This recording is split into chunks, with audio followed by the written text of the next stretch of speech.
తార్నాకలో Telangana academy of sciences ఆధ్వర్యంలో IICT ఆడిటోరియంలో young సైంటిస్టులకు అవార్డుల ప్రధానోత్సవ కార్యక్రమం జరుగుతోంది. మంత్రి కేటీఆర్ మాట్లాడుతున్నారు. లైవ్ చూద్దాం.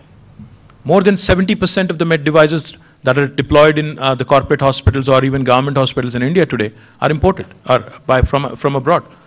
Now, why can't we work on solutions? Why can't we work on indigenous solutions which substantially will lower the cost of healthcare? So my request, again, without really offending any of your sensibilities, is that this elitist image of scientific institutions in India, because a lot of people do not know what goes inside the walls of IICT or CCMB. I would go to the extent of saying 95% of Hyderabad does not know what goes on inside.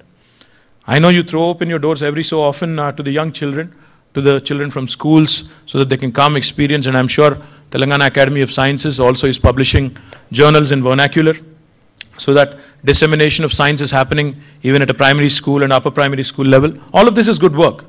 But I think at somewhere, if we can break that mental barrier, that science and scientific research in this country is not catering to the needs of the common man of this country, I think you would have really given this country a great deal of hope, and you would have also taken that leap of faith, which I think is much, much needed at this point in time for our generation at least, because a lot of us who have grown up and who are looking at this country and who travel the world as well, typically end up lamenting all the time about countries like Japan, which have progressed by leaps and bounds in the last few decades, even after an explosion of a nuclear weapon on their soil, on their land.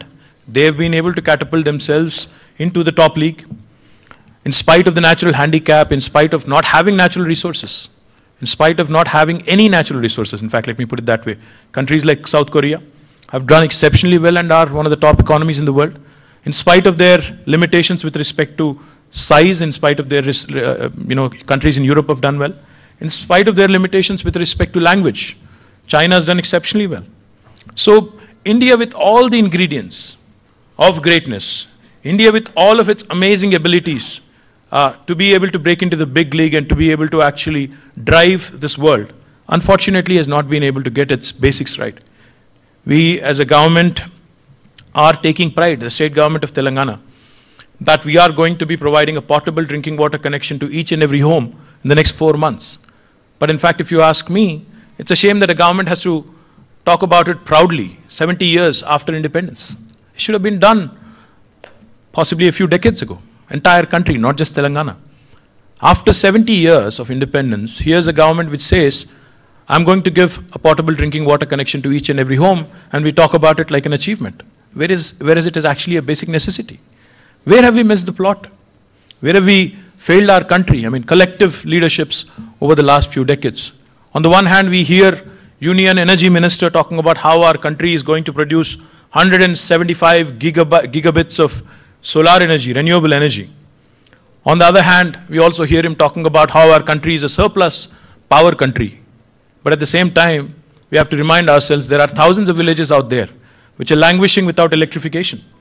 So we as a country, in fact, our Honorable Chief Minister yesterday also pointed out to something extremely important.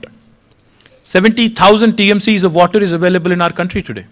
The collective water in all the wonderful rivers that flow through the length and breadth of this country, Brahmaputra, Ganga, Godavari, Krishna, Narmada, 70,000 TMCs.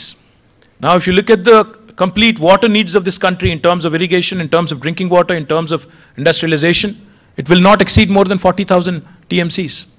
Even if you harness and even if you saturate and even if you leverage every single drop that is required for the consumption in this country, you'll still have 30,000 TMCs of surplus water. Oh, what a shame that this country still has famine-struck areas. What a shame that this country still has no drinking water in millions and millions of households. So there are a lot of things, which I am anguished about, like many of you, I'm pretty sure.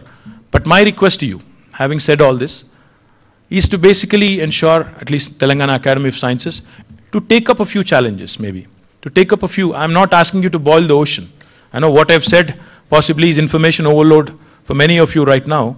But at the same time, I think Telangana Academy of Sciences can take it upon itself as a mandate and maybe start endeavoring towards at least solving 1, 2 or 3 problems and assist the government in its efforts to do more.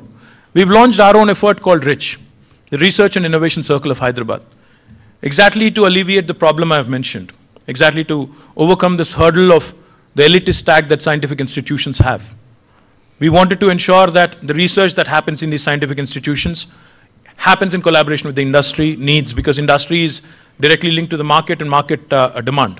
So we wanted to ensure that a tie-up between industry and academia happens, and the scientific institutions happens, and again comes out with some unique models for the rest of the country as well, where we are able to produce some wonderful solutions. Ajit Rangnekar, who is the former Dean of Indian School of Business, he's heading this effort called RICH, and I do hope Dr. Chandrasekhar, Mr. Mohan Rao Garu, and Professor Mehta can also bless